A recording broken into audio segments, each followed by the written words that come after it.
Assalamualaikum warahmatullahi wabarakatuh. Sebelum lanjut ke videonya, jangan lupa klik tombol like, subscribe, dan loncengnya agar channel ini berkembang dengan lebih bagus. Ayo teman-teman, support channel ini agar lebih bagus ke depannya. Wassalamualaikum warahmatullahi wabarakatuh. Please enjoy the video. Sahabat beriman, apakah kalian tahu bumi yang kita pijak saat ini usianya sudah miliaran tahun? Sebelumnya akhirnya dihuni oleh manusia pertama, yakni Nabi Adam alaihissalam. Bumi menurut ahli tafsir sudah ditinggali oleh beberapa makhluk.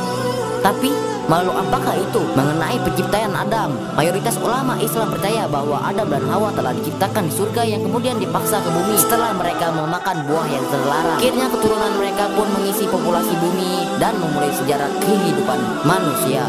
Menurut para ahli, pada saat bumi berumur 8.000 tahun, keadaannya masih terkosong. Di sini sudah terdapat banyak biji sawi putih dan kemudian Allah Subhanahu wa taala menciptakan seekor unggas yang bernama Tabirun Nasar. Allah Subhanahu wa taala berfirman kepadanya, "Hai unggas Tabirun Nasar, makanlah olehmu biji sawi itu. Apabila habis biji sawi itu, engkau akan kumatikan." Sang unggas pun memakan biji-bijian itu, namun cara memakannya diatur. Pertama, sehari satu biji yang dimakan. Setelah semakin berkurang, maka kini dimakannya hanya satu biji sebulan. Biji sawi itu semakin berkurang saja. Saking takutnya terhadap kematian, sang unggas hanya memakan satu biji dalam setahun. Namun akhirnya habislah biji-biji sawi itu. Tabirun Nasar pun akhirnya mati.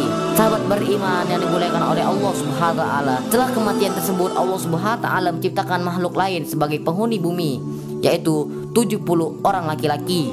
Namun tidak semuanya langsung diciptakan, melainkan satu persatu Allah Subhanahu wa taala menciptakannya. Apabila seorang yang meninggal, maka langsung diciptakan yang lain. Masing-masing dari mereka berumur 70.000 tahun.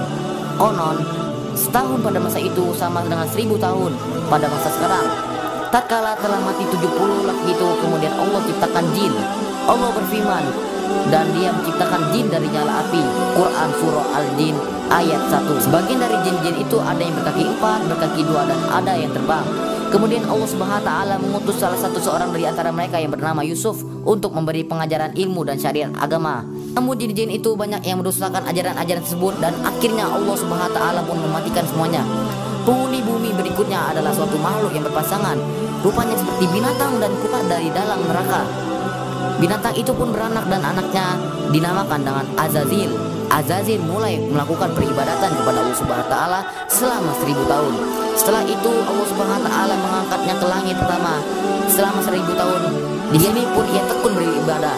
Allah Subhanahu wa taala menganugerahkan sayap yang terbuat dari manikan berwarna hijau. Dengan izinnya maka terbanglah ia ke langit kedua. 1000 tahun lamanya pula ia beribadah. Demikianlah pada tiap-tiap lapisan langit itu beribadah selama 1000 tahun lamanya hingga ke lapisan langit ketujuh. Sementara itu di atas langit sana Azazil bersama para malaikat makin khusyuk beribadah. Azazil menjadi penghulu para malaikat 7000 tahun lamanya dalam beribadah. Azazil mengajukan suatu permohonan kepada Allah Subhanahu wa taala, katanya, "Ya Tuhanku, 7000 tahun hambamu ini berbuat kebaikan padamu dalam 7 lapis langit ini. Jika kalau dianugerahkan olehmu, hambamu memohon hendak turun ke bawah ke langit ke-6 berbuat kebaikan kepadamu. Pergilah kau," tegas Allah Subhanahu wa taala. Turunlah Azazil atau iblis itu bersama 700 malaikat pengirimannya ke langit 6. Setelah mereka cukup pun memohon izin lagi kepada Allah Subhanahu wa taala agar turunkan ke langit 5. Di langit ke-5 pun ia memohon diturunkan ke langit yang di bawahnya dan kedemikian seterusnya hingga sampai mereka di langit dunia. Di langit dunia, Azazil atau iblis mengajukan suatu permohonan pula. "Ya Tuhanku, hambamu hendak memohon turun ke bumi dengan para malaikat. Bahkannya hambamu hendak beribadah kepadamu itu bumi itu. Ya Tuhanku, betapa Bananul Jannah telah banyak berbuat kerusakan di muka bumi. Anugerahkanlah atas hambamu ini bersama para malaikat berbuat kebaikan kehadiratmu di muka bumi itu." Allah Subhanahu wa taala pun mengabulkan permohonan Azazil itu. Diturunkan ia bersama 700 malaikat yang mengiringi untuk beribadah di muka bumi. Setelah sebelumnya Bananul Jannah dimatikan karena banyak berbuat kerusakan. Setelah 8.000 tahun lamanya beribadah, iblis mencoba mengemukakan ungkapan hatinya bahwa di muka bumi inilah ia begitu betah dan tidak ada tempat lain yang membuatnya betah seperti ini.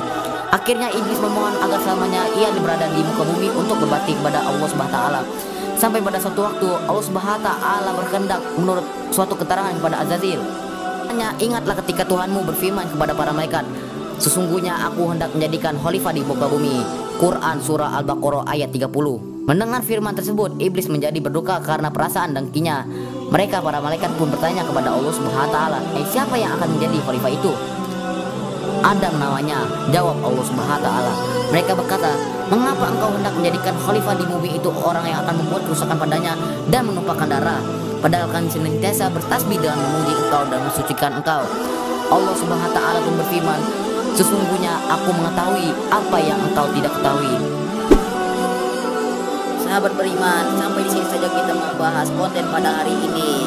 Sebelum Anda beranjak dari channel ini, jangan lupa untuk di subscribe channel ini agar channel ini lebih berkembang ke depan. Ayo teman-teman, subscribe dan jangan lupa untuk di follow Instagram kami di @official_suara_islam untuk mengetahui info lebih lanjut.